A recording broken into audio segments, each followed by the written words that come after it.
Hey, what's up, Delicious Faithful? Bruce Moore here to tell you about this week's sponsor, In the Wild podcast, where you will find true and gripping tales of survival, tragedy, and triumph from the depths of the wild.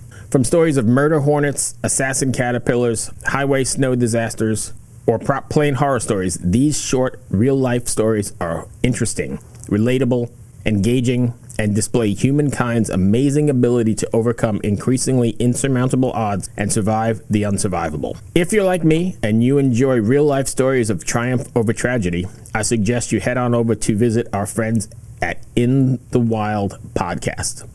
That's In the Wild podcast. You can find them wherever you get your podcast content from. Trust me, you won't regret it. My name is Ricardo Pereira. I'm the lead singer of Moonshade, and you're listening to the Brutally Delicious podcast.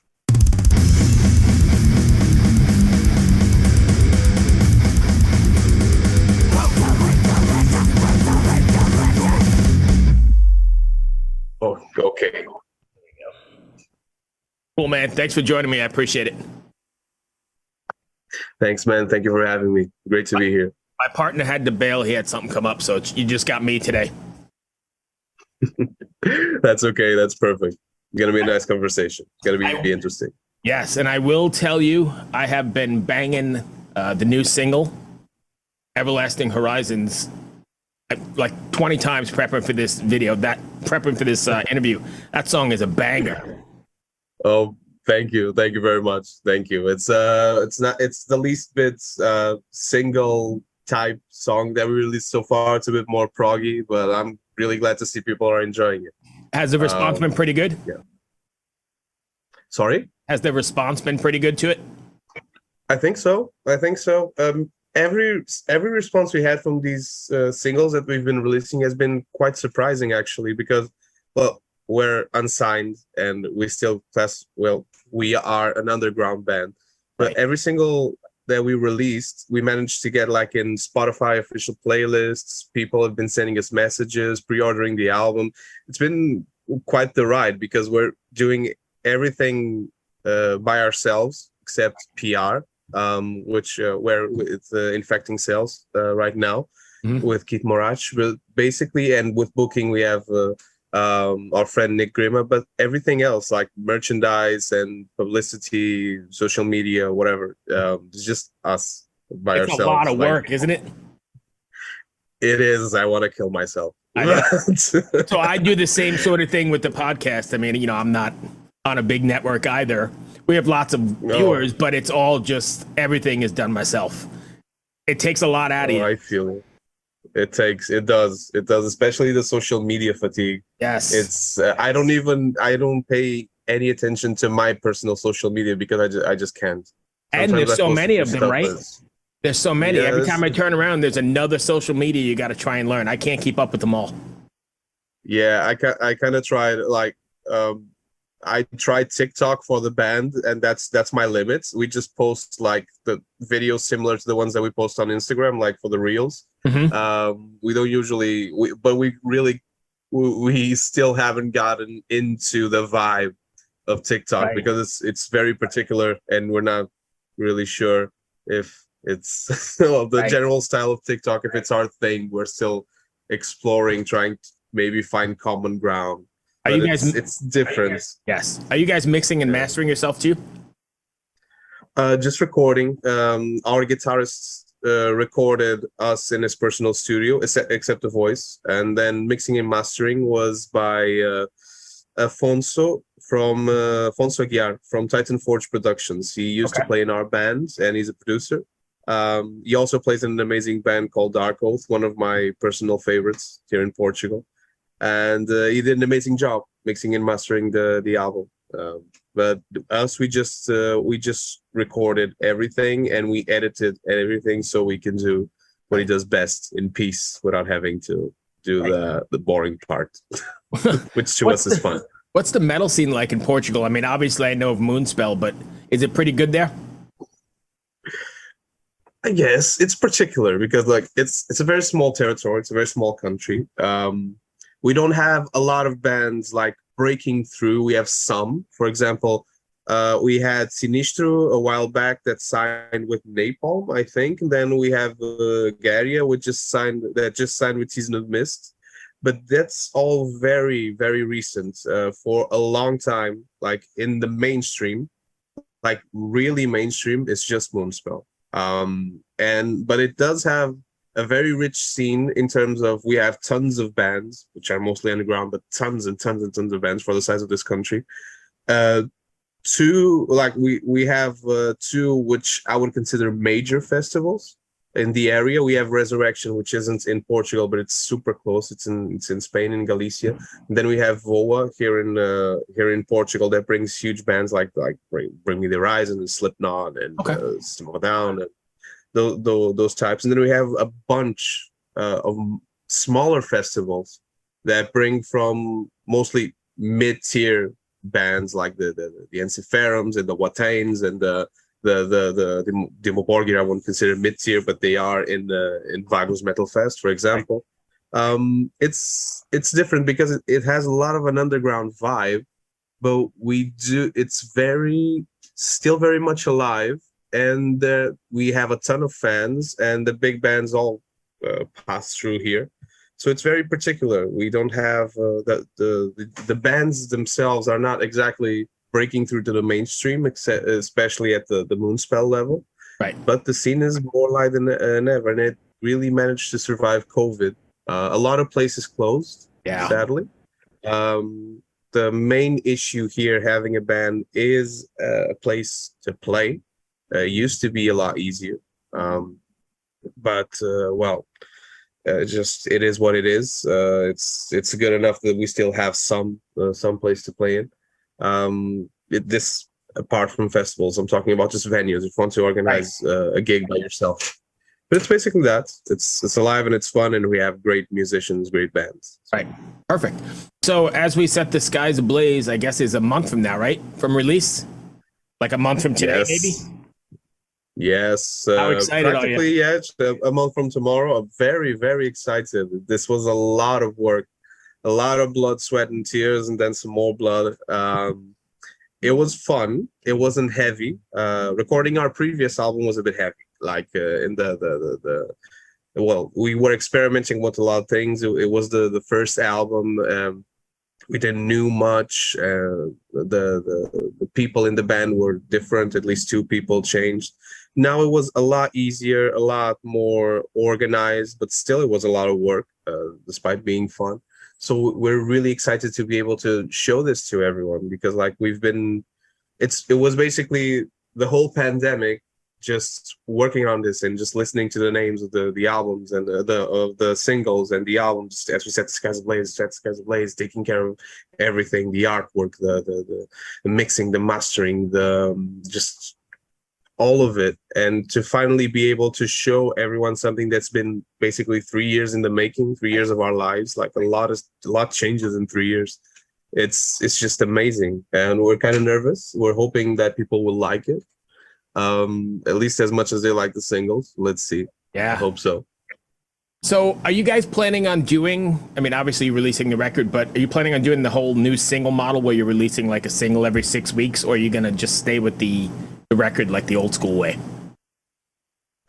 We're going to do half, basically. We will release 5 singles, which are like basically the 5 tips of the pentagram. So 2 more singles coming up, with intervals of more or less like 6 weeks and 4 weeks. Actually, we have the next one, since Everlasting Horizons is already 3 weeks old, is coming out this Friday. Oh, wow. If I'm not mistaken. And then we have the last one with a music video, probably the best music video we've ever had, coupled with my favorite Moonshade song ever. And I think the band kind of like reflects this vibe. I think they really like the song a lot. It's at least the favorite of two more elements of the band. It's going to be like our magnum opus, just to show everyone our idea of what Moonshade is. And then just out comes the album. And then you get to listen to the whole thing. Basically, we released 5 out of 9 songs. So we have 4 more, which there are a lot of surprises in the songs that we left. We left a bit of the more experimental part on the side. The singles, the bangers, we chose to release are a bit more in your face, except with the exception of Everlasting Horizons, are a bit more catchy in your face, and the rest is just like the weird stuff. So let's see. Awesome. When you're, is there something you want your fans to take away from after listening to a Moonshade record, or in particular, as we set the skies ablaze?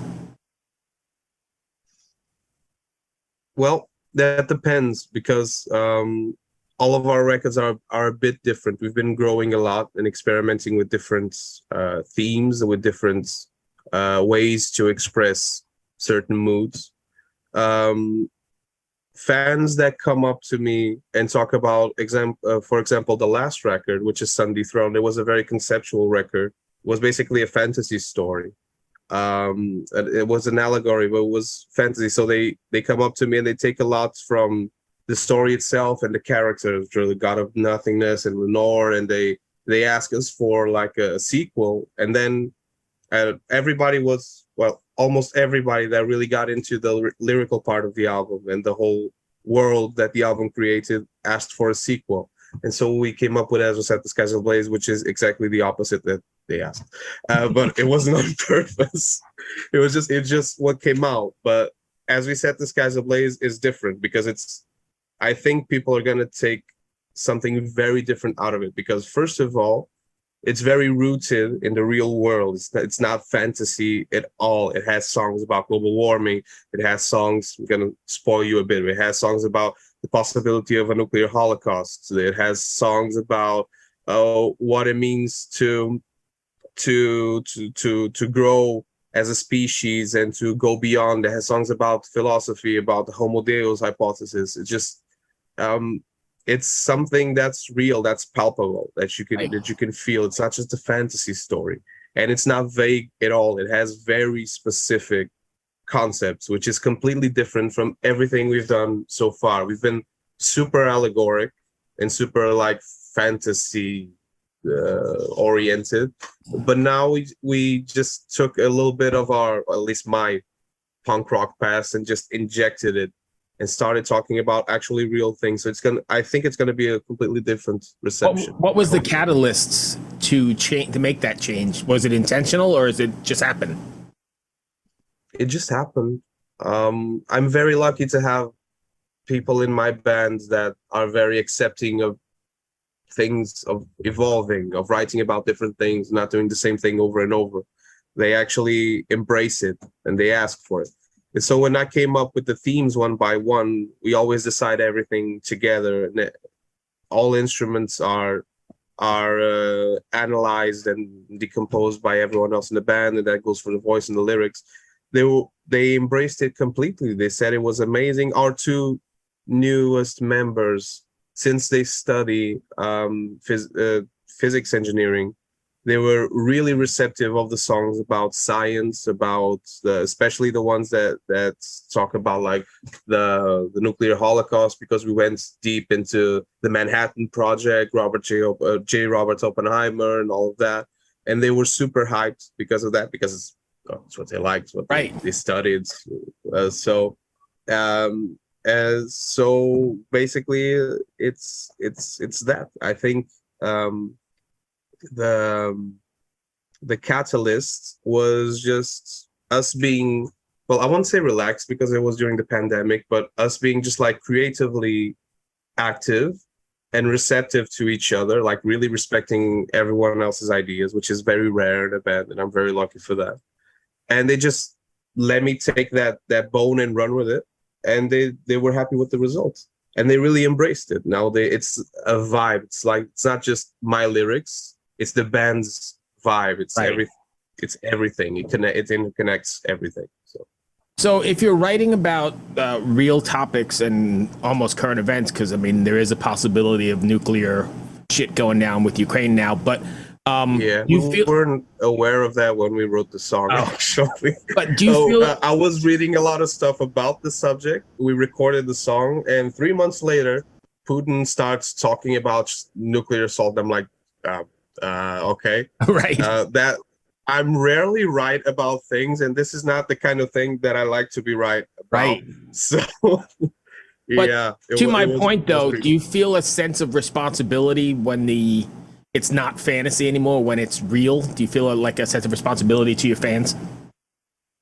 Yes, and it makes it way more fun because it makes it like to use layman's terms, it makes you feel like a big boy, like you're actually writing stuff that might have some impact. So you have to take responsibility, you have to study, you have to defend your opinion because people are going to ask you about it, whether fans or whether in interviews.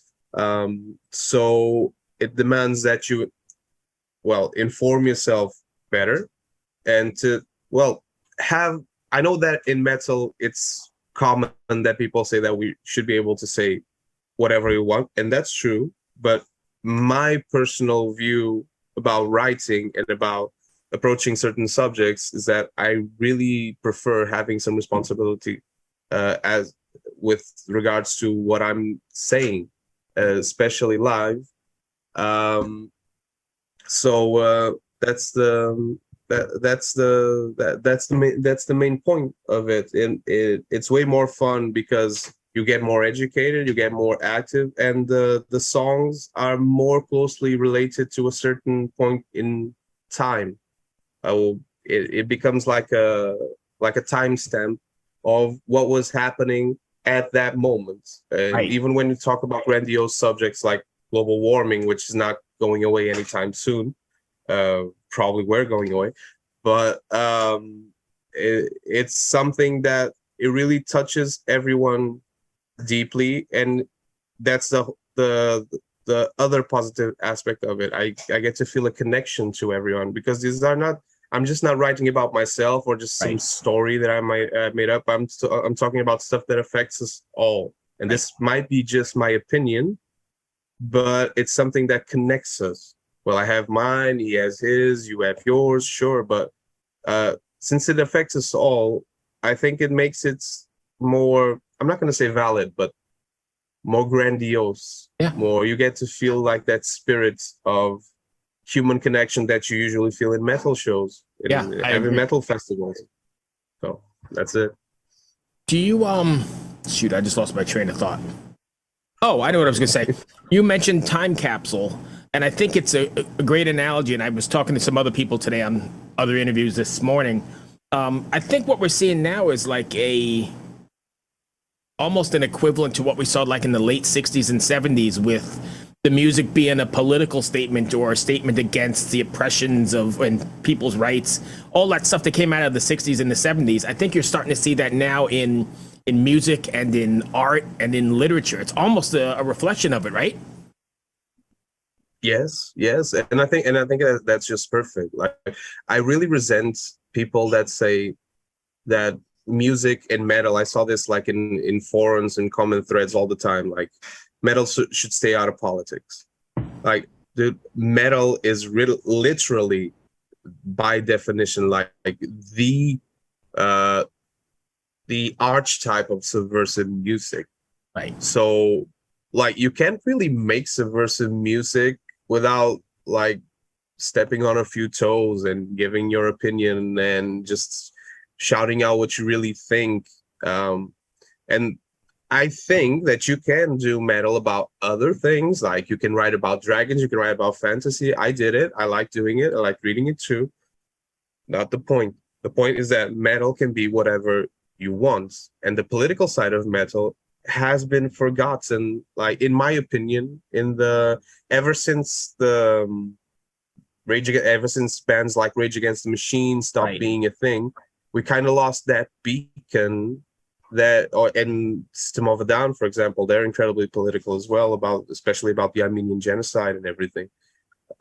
We kind of lost that, and I think it was a very beautiful part of metal, that it was punk in spirit.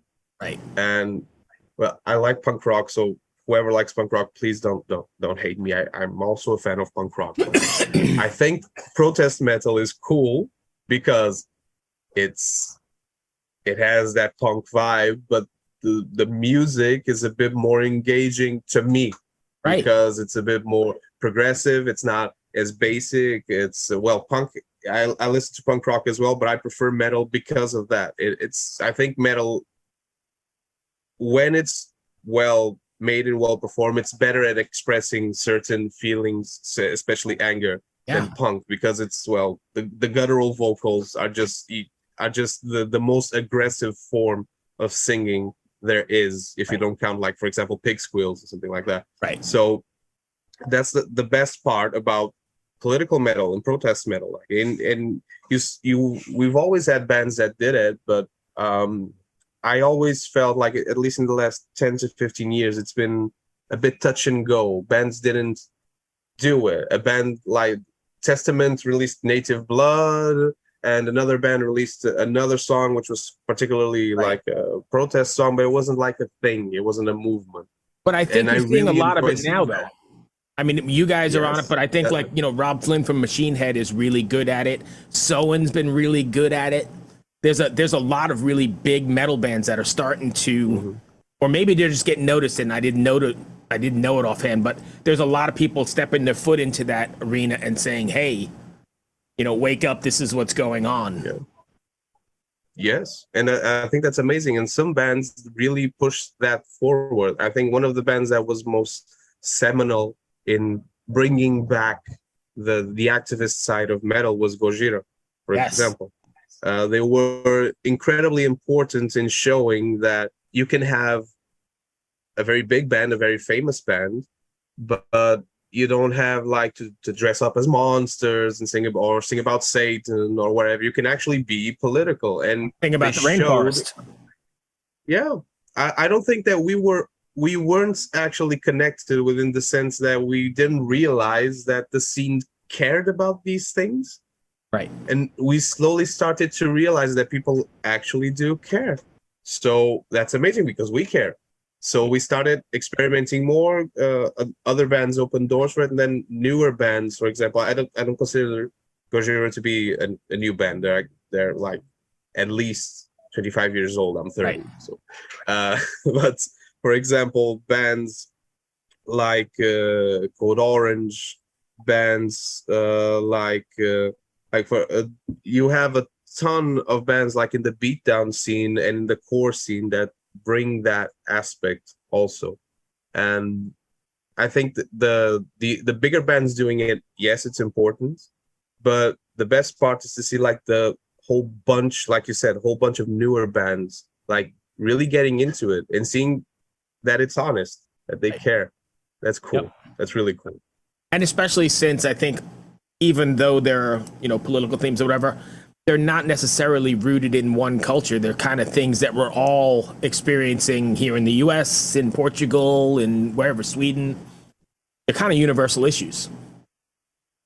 Yeah, that's the best part. And there are some bands that talk about specific cultural issues as well, which are equally interesting, for example, and they use very specific cultural iconography now. That's another very fun part of more recent metal. For example, Alien Weaponry. We get to see like Maori metal, which I saw that the first time and I'm like, this is amazing. Why is this the first time I'm hearing about it? Yeah. And then people like actually bringing their indigenous cultures. Here in Europe, we already did that for many years with folk metal and like bands like Ensiferum and bands like Elvite and just Corpiclani, just everything, like the whole roll of bands. But then you get to see like different cultures. You get to see like Mesoamerican metal, themed metal. You get to see like even bands. It's not exactly a metal band, but for example, the Who, which are very connected to the metal scene, that do like Mongolian folk / rock. They even have a song with the Jacob Ishedix from Papa Roach. It's like all of this to me is just amazing to see this bloom, both in the political side of aspect of metal, but also in the cultural side, that you get to see so many different cultures beside the European and American, which were the leaders in metal for at least 30 years. Yeah, and I think what you're mentioning there is even more interesting, because the metal scene, or at least metalheads, are very welcoming and open armed to all these cultures. There's no I'm not going to say, hey, I'm not listening to that because they're from, I don't know, New Mexico, or there's a welcoming culture across the board in the metal world. I think there's more of an open mind and a free spirit sort of thing, if that makes sense. I think so. I agree. There's also something that's always confused me. Like, you have some metalheads which are a bit conservative. That's always been super alien to me. To a conservative metalhead, that's like fucking for virginity. That's super weird. You know? It's like, why would you listen to the most subversive music ever made, and then just be a bootlicker? Right. But overall, I think metalheads are accepting, and you can see how they accept like these novelty acts that are deeply rooted in different cultural influences. I think that was a very beautiful sight to see, and I think that the whole new generation of metalheads, without no disrespect to the older generation, but I think the newer generation has a lot more of female, like women, absolutely, women's presence, which is amazing. POC, just like people with different genders, backgrounds, cultural identities, right? And that really enriched the scene. It stopped having so many cliches. It was always the same. People looked the same. They sung the same. About and nobody the same cares thing. if you're even your sexual identity. I mean, like the godfather of our genre is openly gay, and nobody cares at all, right? Halford can sing like anybody's business, and nobody gives a shit. It's just part of. That's why I said I think it's really nice to be part of this all-encompassing community, if that makes sense. And that's beautiful, because that's what music should do. Like, even aggressive music, it's supposed to like be an event where people get together and just be happy together and enjoy the music. And I don't give a fuck if you're black, white, Chinese, gay, whatever you are. I don't give a fuck at all. I knock you over in the pit. I'm reaching down to pick you up, and we're gonna go about it again.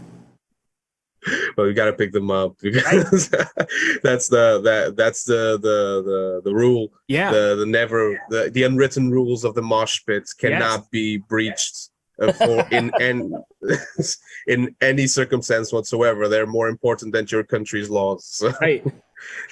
Yeah, I think that's an amazing thing that we're part of. Yeah, it's an amazing community. It's great to see it evolve.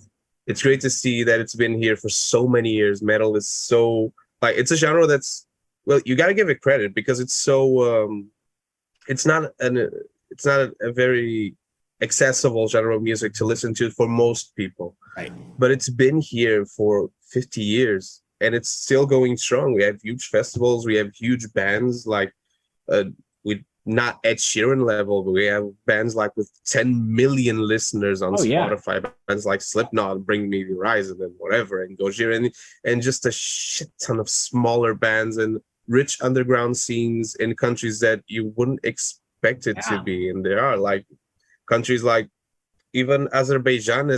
I've heard great bands from Azerbaijan lately, like even Africa, Latin America. Just, it's beautiful. It's a worldwide phenomenon that it doesn't stop, and I hope it doesn't stop, because like it's super fun.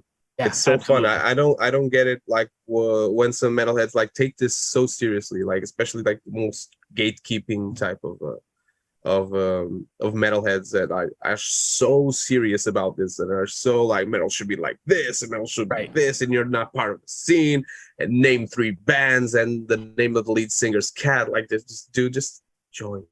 Chill out. This is beautiful. Just chill out, zen, listen to the anger. Like you're paying him to be angry on stage, so you don't have to be. Right. You're right. That's beautiful. So anyway, let's tie this back into Moonshade, because we're running out of time. What's next for you guys? Well, we have a few shows coming up. We have Laurus Nobilis, which is a large festival in our country. We're playing the same day as Orphanland and At the Gates, so that's going to be amazing. Yeah, one of our favorite bands. And we also have like another festival here in Portugal in August. Then we're going to start seeing the possibility of doing some international dates. Meanwhile, the album is going to be released, and we still have a lot more content for everyone. We have music videos, we have behind the scenes, we have just everything. A bunch of cool stuff even after the album comes out. And we're gonna see if we can just do a little visits to certain countries just to see how everyone is receiving the new album. Right. And yeah, that's it. We're just gonna promote the hell of it. We're gonna promote the hell out of it. We're gonna play as much as we can and start thinking of our next release because, well, this album it was very much written. Well, 70% of it was written when our new members joined. Right. So we want to give them an opportunity as fast as possible. Like our drummer, the drums were already made when he entered, so he made the orchestrations. Our guitarists, the songs were basically written, so he mostly contributed to solos and some riffs. So we want to write with them like from the start, from scratch, because they're amazing musicians. They both have another band called Phase Transition. It's a progressive metal band. And we really want the experience of doing something from scratch with them and seeing how people react to it. Nice. So we're going to start thinking about our next release as well, while promoting the hell out of, as we said, Skies Ablaze. Perfect. And if fans want to find you, Moonshade everywhere? Everywhere. It's Spotify.